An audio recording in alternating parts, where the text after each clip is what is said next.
찰스 디킨스의 블리크 하우스 51번째 발근. 우드코트 씨는 런던에 도착하자마자 바로 그날 시몬즈 여관에 있는 볼스 씨의 집으로 갔습니다. 제가 리처드의 친구가 되어달라고 간청했던 순간부터 그는 단 한 번도 약속을 어기거나 잊은 적이 없었습니다. 그는 그 임무를 신성한 신탁으로 받아들였고 그 정신으로 항상 그 임무에 충실했다고 제게 말했습니다. 그는 사무실에서 볼스 씨를 찾아 리처드와 약속한 바에 따라 그의 주소를 알아보기 위해 사무실로 전화해야 한다고 볼스 씨에게 알렸습니다. 맞습니다. 선생님, 볼스 씨가 말했다. CC의 주소는 여기서 100마일도 안 됩니다. 선생님, CC의 주소는 여기서 100마일도 안 됩니다. 앉으시겠습니까? 선생님, 우드코트 씨는 볼스 씨에게 고마움을 표했지만 그가 언급한 것 외에는 그와 할 일이 없었습니다. 맞습니다. 선생님, 제 생각에는 선생님, 볼스 씨는 주소를 밝히지 않고 조용히 자리를 고집하며 말했다.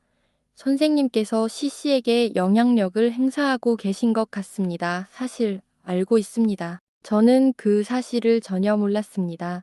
우드코트 씨가 대답했다.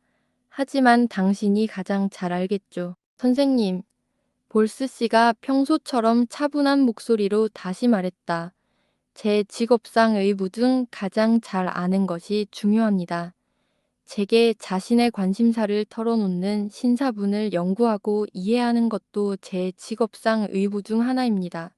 제 직업상 의무를 다하는 데 있어 제가 그것을 안다면 부족함이 없을 겁니다. 선생님, 아무리 좋은 의도를 가지고 있다 해도 모르는 사이에 부족함이 있을 수는 있습니다. 하지만 제가 그것을 안다면 부족함이 없을 겁니다. 선생님, 우드코트 씨는 다시 주소를 언급했습니다. 잠깐만요. 선생님, 볼스 씨가 말했다. 잠깐만요. 선생님, 씨는 상당한 판돈을 걸고 게임을 하고 있는데 그것 없이는 게임을 할 수 없습니다. 뭐라고 말해야 할까요? 돈이요. 선생님, 볼스 씨가 말했다. 솔직히 말씀드리자면 정직은 제 황금률입니다. 겉든 잃든 말이죠. 그리고 저는 대개 읽습니다. 돈이라는 단어가 맞습니다. 자, 선생님, CC의 게임에 대한 가능성에 대해서는 아무런 의견도 말씀드릴 수 없습니다. CC가 그렇게 오랫동안 그렇게 높은 판돈을 걸었으니 그만두는 것은 매우 정치적으로 부적절할 수도 있습니다. 오히려 그 반대일 수도 있습니다. 저는 아무 말도 하지 않겠습니다. 아닙니다. 선생님, 볼스 씨는 책상 위에 손을 얹으며 긍정적인 어조로 말했다. 아무것도 아닙니다. 당신은 제가 아무 말도 하지 말라고 부탁했고 당신이 하는 말에 전혀 관심이 없다는 걸 잊으신 모양이군요. 우드코트 씨가 대답했다. 죄송합니다. 선생님. 볼스 씨가 반박했다. 스스로에게 불의를 저지르고 있습니다. 안 됩니다. 선생님, 죄송합니다. 제 사무실에서는 절대 불의를 저지르지 않을 겁니다. 제가 알기로는요. 당신은 친구와 관련된 모든 것에 관심이 있습니다. 저는 인간 본성을 잘 압니다.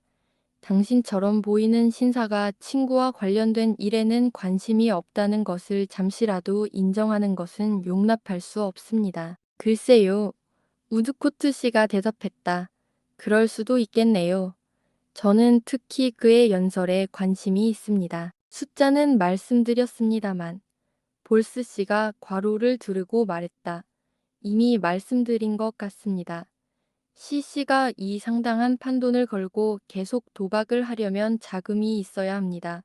이해해 주십시오. 현재 자금은 있습니다. 저는 아무것도 요구하지 않습니다. 자금은 이미 있습니다. 하지만 앞으로의 도박을 위해서는 CC가 이미 투자한 것을 포기하지 않는 한 더 많은 자금이 필요합니다. 이는 전적으로 CC가 고려해야 할 사항입니다. 이 점을 CC의 친구로서 이 기회를 빌려 공개적으로 말씀드립니다. 자금이 없다면 저는 항상 CC를 위해 기꺼이 출두하여 재산에서 안전하게 지출할 수 있는 모든 비용에 대해 변호하겠습니다.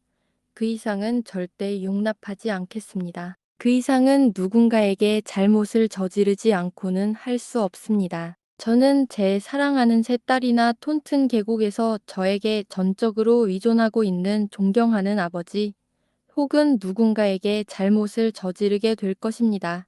하지만 제 결심은 약함이나 어리석음이라고 부르셔도 좋습니다. 아무도 틀리지 않았어요. 우드코트 씨는 오히려 엄숙한 어조로 그 말을 듣고 기쁘다고 대답했다. 선생님, 저는 좋은 이름을 남기고 싶습니다.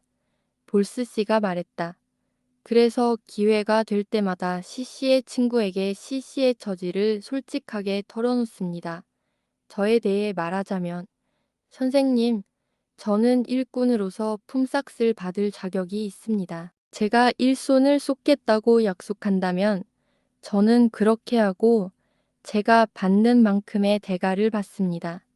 저는 바로 그 목적으로 여기에 있습니다. 제 이름은 그 물건과 함께 문 밖에 적혀 있습니다. 카스톤 씨의 주소는요, 볼스 씨. 선생님, 볼스 씨가 대답했다. 이미 말씀드린 것 같은데 바로 옆집입니다.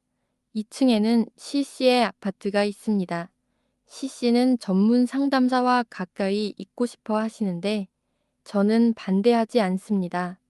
제가 직접 조사해 드리겠습니다. 이에 우드코트 씨는 볼스 씨에게 안녕을 빌고 리처드를 찾아갔다. 그는 이제 리처드의 외모가 어떻게 변했는지 너무나 잘 알게 되었다. 그는 칙칙한 방에서 빛바랜 가구로 장식된 그를 발견했습니다. 조금 전 막사에서 그를 발견했을 때와 비슷했습니다. 다만 그는 글을 쓰고 있지 않고 앞에 책을 놓고 앉아 있었고 그의 눈과 생각은 단대로 쏠려 있었습니다. 문이 우연히 열려 있었기에 우드코트 씨는 잠시 그의 곁에 있었지만 아무도 눈치채지 못했습니다. 그는 꿈에서 깨어나기 전 그의 초췌한 얼굴과 낙담한 태도를 결코 잊을 수 없다고 말했습니다. 우드코트, 친구야. 리처드가 손을 뻗으며 소리쳤다. 당신은 유령처럼 내 눈앞에 나타났군. 친절한 사람이죠. 그가 대답했다. 유령들이 그러듯이 말을 걸기만을 기다리는 사람이죠. 필멸의 세상은 어떻게 돌아가는 걸까요? 이제 그들은 서로 가까이 앉아 있었다. 충분히 나쁘고 충분히 느리죠. 리처드가 말했다.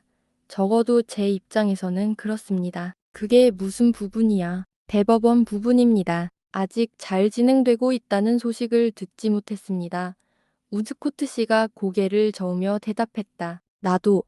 리처드가 침울하게 말했다. 누가 그랬겠어. 그는 잠시 후 다시 얼굴이 환해지며 특유의 솔직한 어조로 말했다. 우즈코트. 자네 생각에는 이득이 될지 몰라도 자네에게 우해받는다면 유감일세. 자네도 알다시피 난 오랫동안 아무런 좋은 일도 하지 않았네.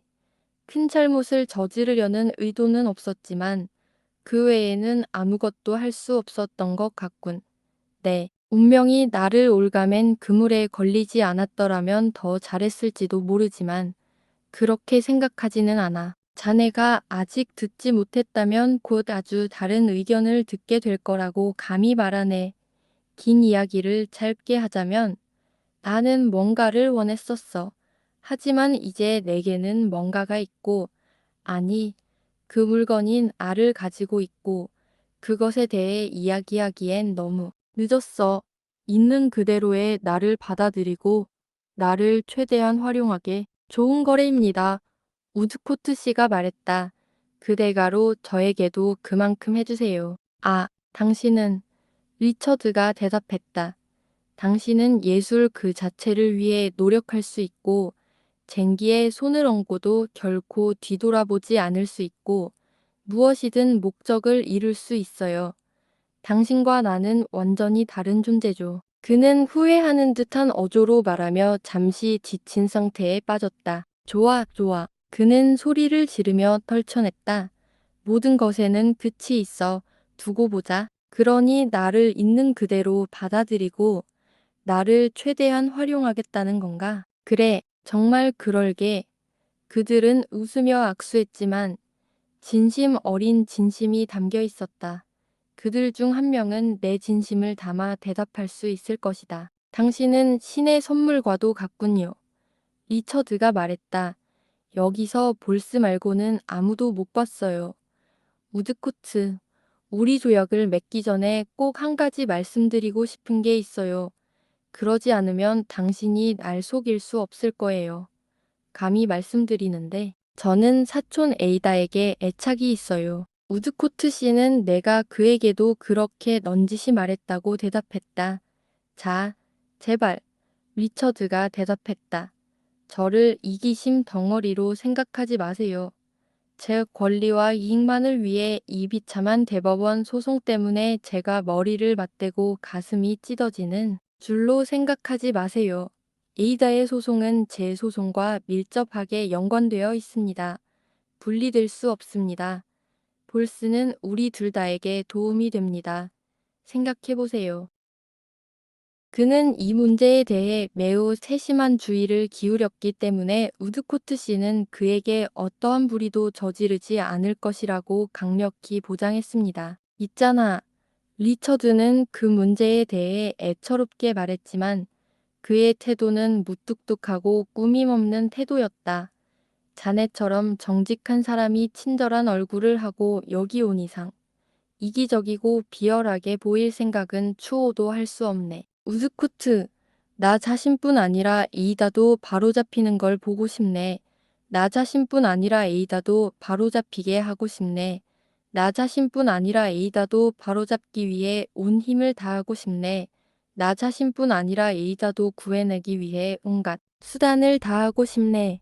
부디 이 점을 생각해 주게. 그 후 우드코트 씨가 지난 일을 돌이켜보러 왔을 때 그는 리처드가 이 문제에 얼마나 큰 걱정을 하고 있는지에 깊은 인상을 받아 처음 사이먼즈 여관을 방문했을 때의 이야기를 들려주면서 특히 그 이야기를 자세히 들려주었습니다. 그 이야기에 전에 품고 있던 사랑하는 타라이의 작은 재산이 볼스 씨에게 넘어가고 리처드가 진심으로 이렇게 변명할 거라는 두려움이 되살아났습니다.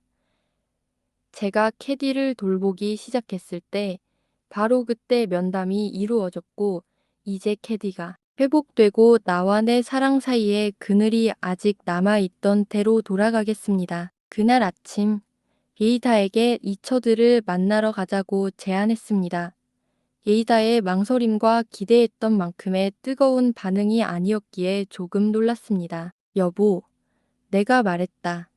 내가 멀리 떠난 이후로 리차드와 아무런 차이가 없었나요? 아니, 에스더. 그 사람에 대해 들어보지 못했나 봐요. 내가 말했다. 네, 그 사람에 대해 들어봤어요. 리다의 말이다. 그녀의 눈에는 눈물이, 얼굴에는 사랑이 가득했어요. 내 사랑하는 사람을 이해할 수가 없었어요. 리처드네 집에 혼자 가야 할까요? 내가 말했어요. 안 돼. 이이다 씨는 내가 혼자 가지 않는 게 좋겠다고 생각했어요. 같이 갈까요? 응. 에이사 씨는 나와 함께 가는 게 좋겠다고 생각했어요. 지금 가야 할까요? 응. 지금 가자. 글쎄, 눈물을 글썽이며 얼굴에는 사랑이 가득했던 내 사랑하는 사람을 이해할 수가 없었어요. 우리는 곧 장비를 챙겨 출발했습니다. 음울한 날씨였고 때 차가운 빗방울이 간간히 떨어졌습니다. 모든 것이 무겁고 험악해 보이는 그런 무채색의 날들 중 하나였습니다. 집들은 우리를 향해 얼굴을 찌푸리고 먼지는 우리를 향해 피어오르고 연기는 우리를 향해 휩쓸고 지나갔습니다. 그 어떤 것도 타협하거나 부드러워진 모습을 보이지 않았습니다. 울퉁불퉁한 거리에서 아름다운 내 딸이 어딘가 어울리지 않는 것 같았고 음침한 보도를 따라 장례식이 거행되는 모습은 전에 본 적이 없을 정도로 많았습니다. 우리는 먼저 사이먼즈 여관을 찾아야 했습니다. 가게에 가서 알아보려고 했는데 이이다 씨가 챈서릴 애인 근처인 것 같다고 했습니다.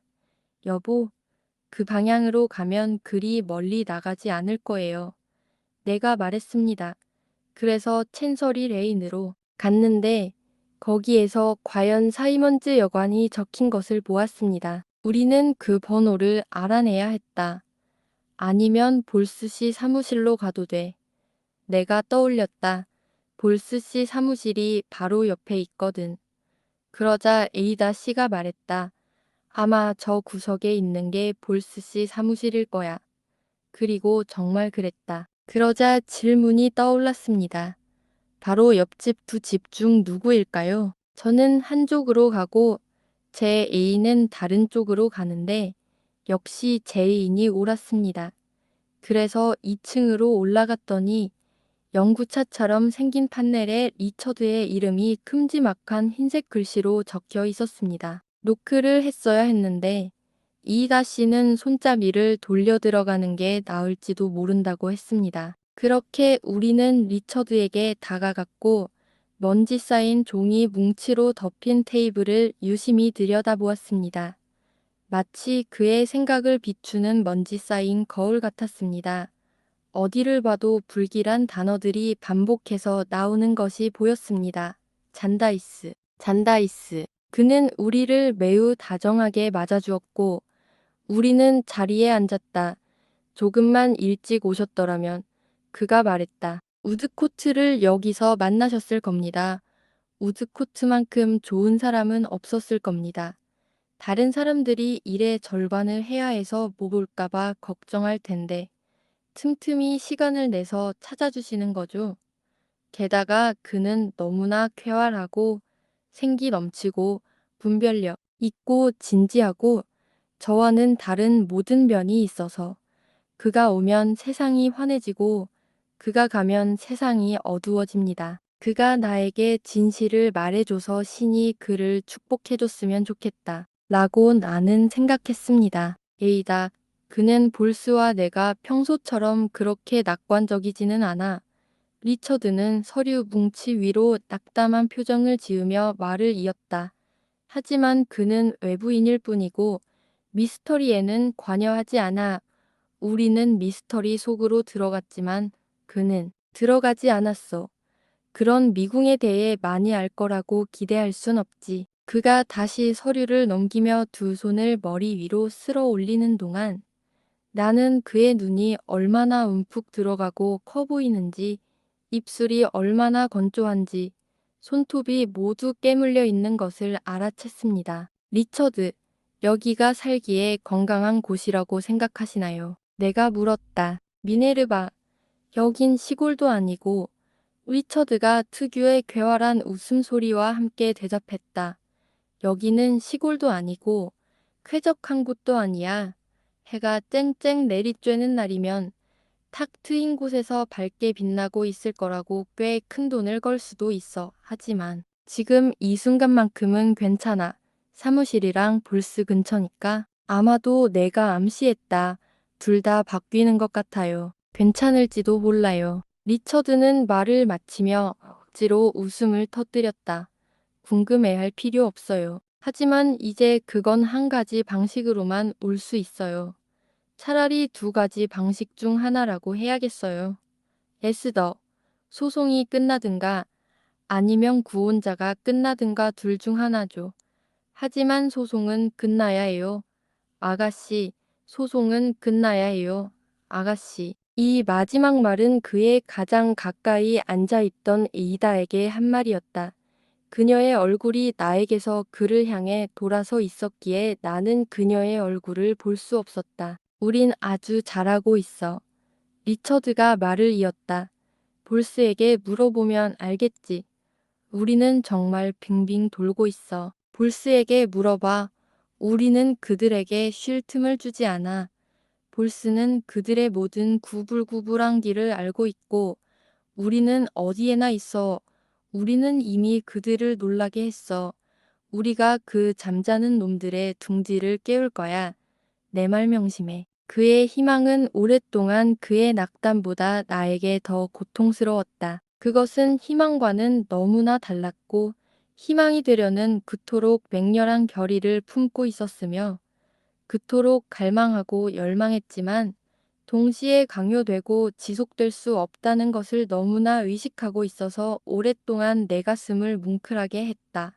하지만 이제 그의 잘생긴 얼굴에 지워지지 않게 새겨진 그 희망에 대한 논평은 그것을 예전보다 훨씬 더 고통스럽게 만들었다. 내가 지워지지 않는다고 말하는 이유는 그의 가장 밝은 환영에 따라 그 치명적인 원인이 바로 그 순간에 영원히 종식될 수 있었다면 그로 인해 그에게 초래되었던 조숙한 불안, 자책, 그리고 실망의 흔적이 죽음의 순간까지 그의 얼굴에 남아 있었을 것이라고 확신했기 때문이다. 우리의 사랑하는 작은 여인을 보는 건 리차드가 말했고, 이다의 목소리는 여전히 조용하고 말없이 있었다. 저에게는 너무나 자연스러운 일이고, 그녀의 자비로운 얼굴은 옛날의 얼굴과 너무나 닮았어요. 아니, 나는 미소를 지으며 고개를 저었다. 옛날 얼굴 그대로야. 리처드는 다정한 목소리로 말하며 아무것도 변하지 않는 형제 같은 애정으로 내 손을 잡았다. 그래서 그녀에게 거짓말을 할 수가 없어. 난 좀 흔들리거든. 사실이야. 가끔은 희망을 품기도 하고, 가끔은 완전히 절망까지는 아니지만 거의 절망에 가까울 때도 있어. 알겠어. 리처드는 내 손을 부드럽게 놓고 방을 가로질러 걸어가며 말했다. 너무 피곤해. 그는 몇 번 위아래로 왔다 갔다 하더니 소파에 털썩 주저앉았다. 정말 피곤해. 그는 침울하게 되뇌었다. 정말 지쳐. 정말 지치고 힘든 일이야. 그는 팔에 기대어 명상에 잠긴 듯한 목소리로 이 말을 중얼거리며 땅을 바라보고 있었습니다. 그때 내 사랑하는 딸이 일어나 보닛을 벗고 그의 옆에 무릎을 꿇었습니다. 햇살처럼 금발이 그의 머리에 흘러내리며 두 팔로 그의 목을 감싸 안고 얼굴을 내게 돌렸습니다. 아, 얼마나 사랑스럽고 헌신적인 얼굴이었을까요? 에스더, 예. 그녀는 아주 조용히 말했다. 나는 다시 집에 가지 않을 거야. 갑자기 어떤 빛이 내 위로 비쳤습니다. 더 이상은 안 돼. 사랑하는 남편과 함께 살 거야. 결혼한 지 2달도 넘었어. 나 없이, 내 에스더 없이 집에 가. 다시는 집에 안 갈 거야. 그 말과 함께 내 사랑하는 딸은 그녀의 가슴에 머리를 숙이고 꼭 껴안았다. 내 인생에서 죽음 외에는 아무것도 바꿀 수 없는 사랑을 본 적이 있다면 바로 그때 내 눈앞에서 그것을 보았다. 에스더에게 말해 봐. 내 사랑. 리처드가 침묵을 떼며 말했다. 어땠는지 말해줘. 그녀가 내게 오기도 전에 나는 그녀를 만나 품에 안았다. 우리는 아무 말도 하지 않았지만 그녀의 뺨이 내 뺨에 닿아 아무 말도 듣고 싶지 않았다. 내 사랑아. 내가 말했다. 내 사랑, 내 불쌍한 내 딸아. 나는 그녀가 너무나 가엾었다. 리처드를 정말 좋아했지만 내 안에는 그녀를 너무나 가엾게 여기는 충동이 솟구쳤다. 에스더, 날 용서해 줄래? 내 사촌 존도 날 용서해 줄까? 여보, 내가 말했다.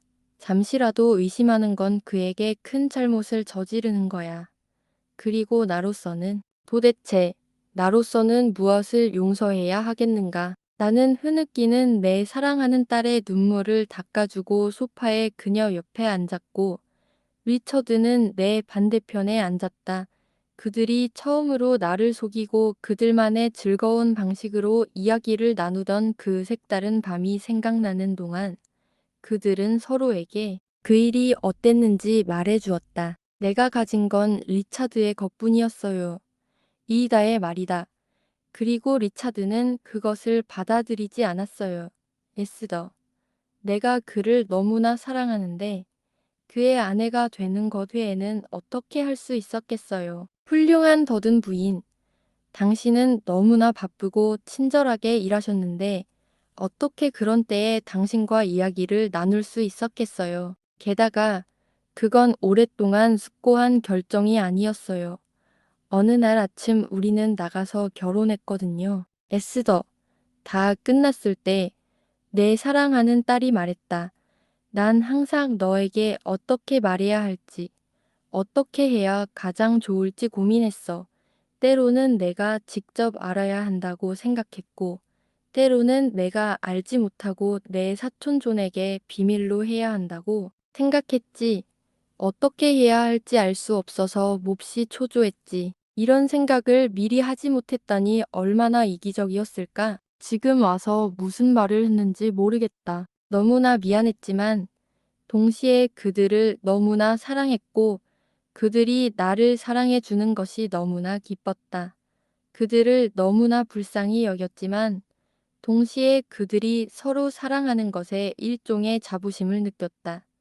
그렇게 고통스럽고 즐거운 감정을 동시에 느껴본 적은 없었고 마음속으로는 어느 쪽이 더 큰 감정인지 알 수 없었다. 하지만 나는 그들의 앞길을 어둡게 하려고 그곳에 있었던 게 아니었다. 나는 그런 짓을 하지 않았다. 내가 덜 어리석고 침착해졌을 때 내 사랑하는 딸은 가슴에서 여름 반지를 꺼내 키스하고 끼었다.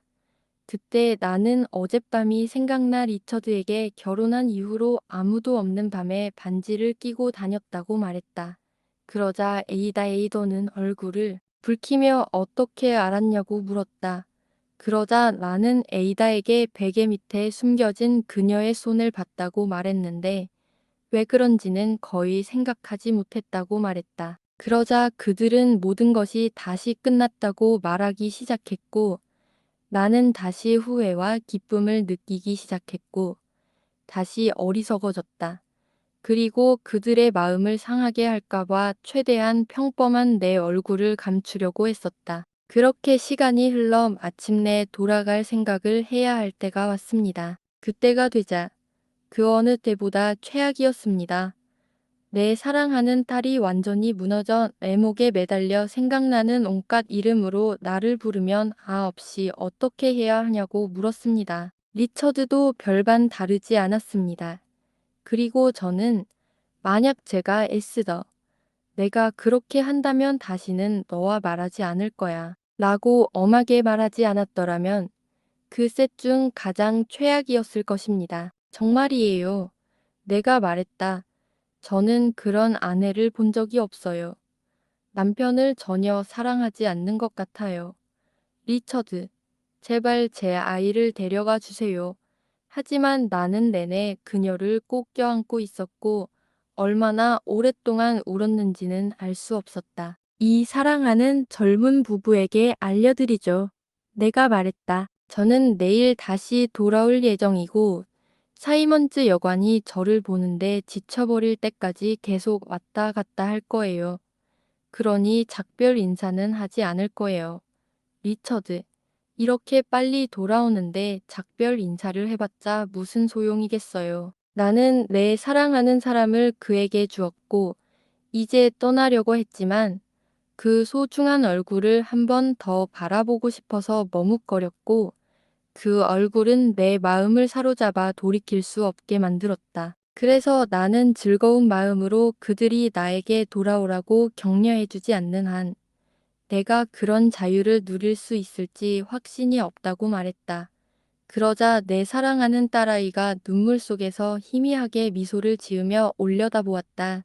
나는 두 손으로 그녀의 사랑스러운 얼굴을 감싸고 마지막으로 키스를 한 다음 웃으며 도망쳤다. 그리고 아래층에 내려왔을 때, 얼마나 울었는지. 마치 내 아다를 영원히 잃은 것 같았어요.